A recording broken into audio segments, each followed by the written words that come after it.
Well, it's personal between me and you, and I'm going to do you some serious harm, you big stiff idiot.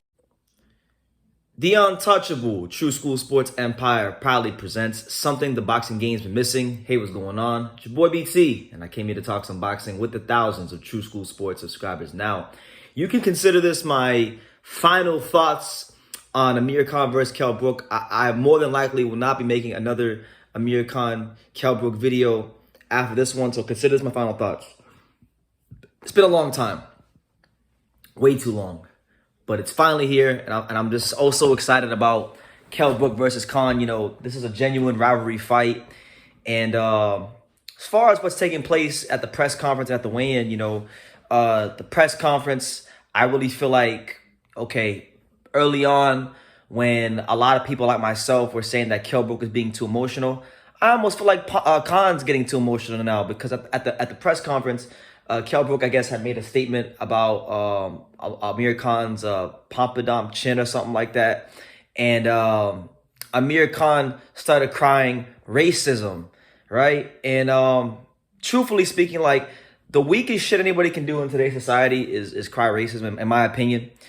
And I don't think it was really warranted. And my thing is this: if you're Amir Khan and you're saying all these negative things about Kell Brook, you know, in this life, you reap as you sow. So if you're not willing to take it, you best not dish it out. And you better treat others the way you want to be treated. So I feel like, you know what? What could it be deemed as an offensive statement? Yes. But so could you calling Kell Brook gay and telling him to come out and all these things.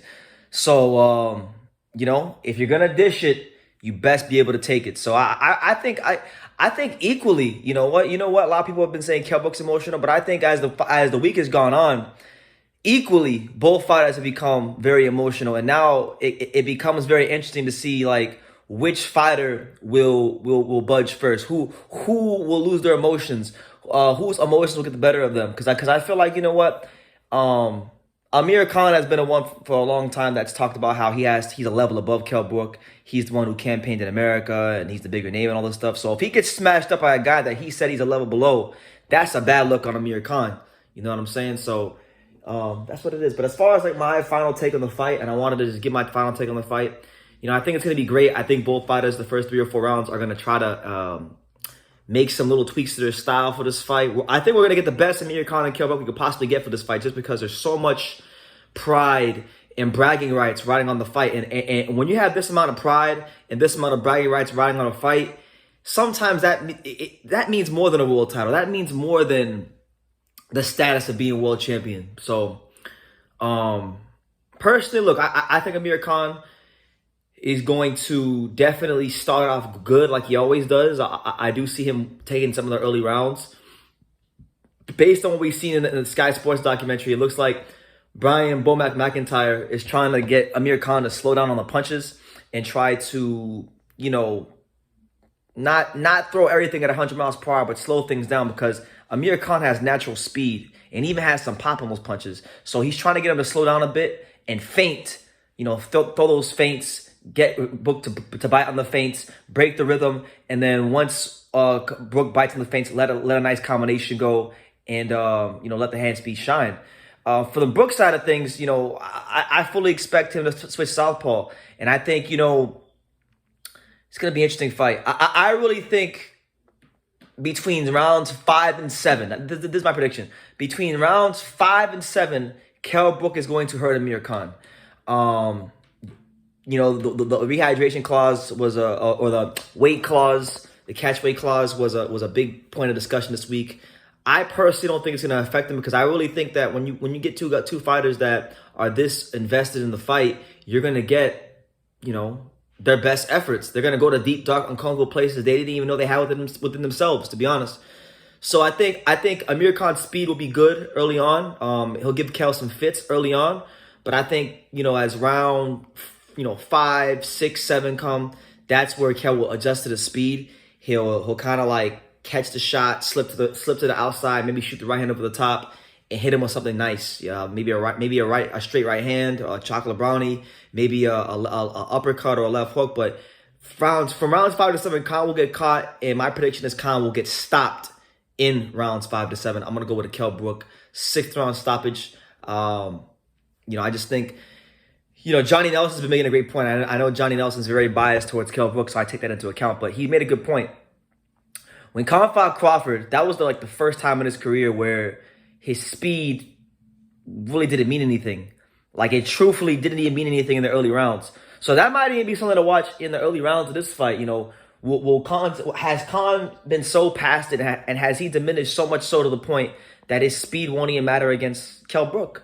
Will he not even get the early rounds? Because he hasn't had a proper fight since he fought Crawford. I know he fought Billy Dib, but I don't even count Billy Dib. He hasn't had a proper fight since he fought Crawford. And he's been off, and he's been doing his own thing, and his mind ain't really been in boxing. And then factor in that you got Brian McIntyre, another trainer for Kahn. Kahn's trained everybody. Kahn's trained with Jorge Rubio, Freddie Roach, Virgil Hunter. Now Brian McIntyre.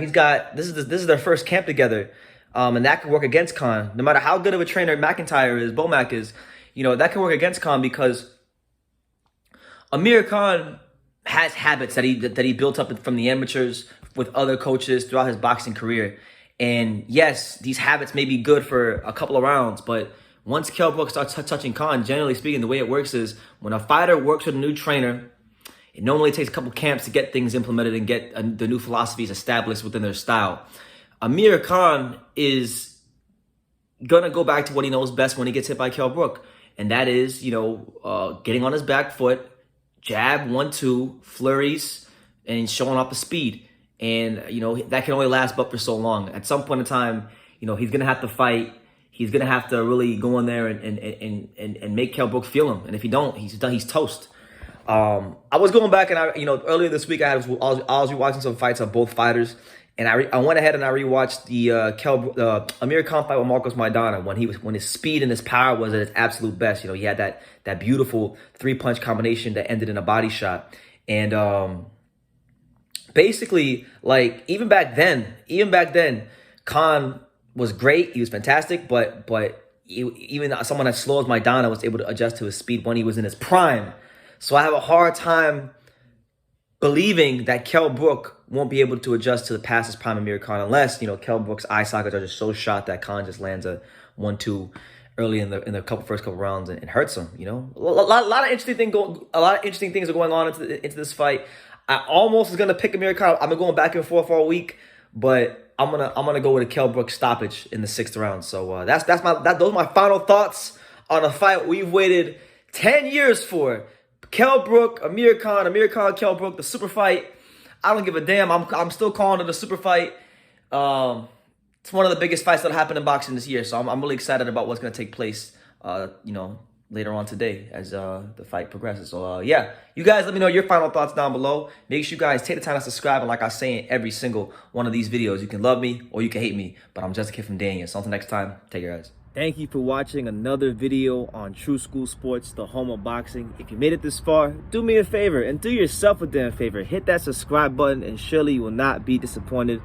True School Sports bringing you the latest and greatest, the untouchable, boxing content, interviews, news videos, breakdowns, live fight reaction extravaganza. We've got a great community of people here, boxing fans all over the world, from America to the UK to Australia, and on and on and on. So join the empire today. Hit that subscribe button. Take care and God bless.